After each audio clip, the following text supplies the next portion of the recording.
Bitka pri El Alameinu, oktober 1942 do november 1942. Oktobra 1942 se je začela bitka pri El Alameinu. Britansko vojsko je vodil Bernard Montgomery, nemško pa Erwin Rommel. Nemška taktika je bila najprej doseči številčno in gmotno premoč nad sovražnikom. Bitka je potekala na neprehodnem terenu, Nemcem ni omogočala njim znanih taktičnih manevrov, obhodi glavnine, udarci v hrbet, naglo prodiranje v sovražnikovo zaledje. Britanci so bili uspešnejši, saj so imeli številne okrepitve, tako da so potisnili Nemce nazaj proti Tuniziji. V decembru so zavezniki potisnili nasprotnike iz Tunizije in s tem zavzeli severozahodno Afriko. Bitka za Stalingrad od avgusta 1942 do februarja 1943. Napad proti jugu se je razdelil na dve smeri. V smeri proti Kaspijskemu morju in Kavkazu so bile bogate zaloge nafte, v smeri proti Donu in spodnjemu toku Volge pa je bilo veliko industrijsko središče Stalingrad, prej Caricin, danes Volgograd.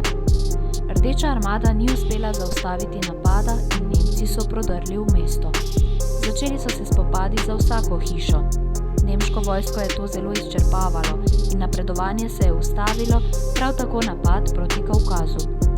Do prelomnega trenutka v bitki je prišlo, ko je Rdeča armada obkolila Stalingrad s 330.000 možmi, Nemci so tako imeli samo zračno povezavo. Ta povezava pa je postajala vedno šibkejša, Nemcem je primanjkovalo vsega v hudi ruski zimi. Februarja 1943 so se Nemci vdali. 91.000, kolikor jih je preživelo, so jih Sovjeti peš nagnali proti Moskvi, kolikor jih je preživelo, pa še proti Sibiriji, odkoder se jih je vrnilo okoli 5.000. Ta odločilna bitka je vplivala na nadaljnji potek vojne. Poleti 1943 so ameriške in britanske sile napadle Sicilijo.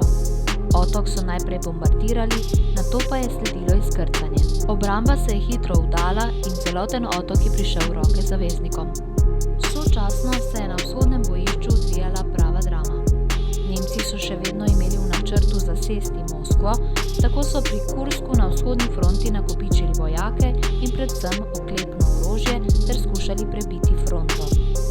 Sovjeti so za načrte izvedeli in so se na napad pripravili, kritični del fronte so temeljito obdali z minami ter zavarovali s topništvom in katjušami, preprostimi raketnimi izstrelki z veliko eksplozivno močjo, imenovane tudi Stalinove orgle.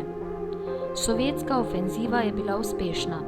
Večino tankov so onesposobile mine in protitankovski topovi. Nemški in sovjetski tankisti so poskušali ubežati stepskim požarom, ki so se razširili zaradi bojev. Nova italijanska vlada je razglasila brezpogojno kapitulacijo takoj potem, ko so se zavezniške sile izkrcale na jugu Apeninskega polotoka.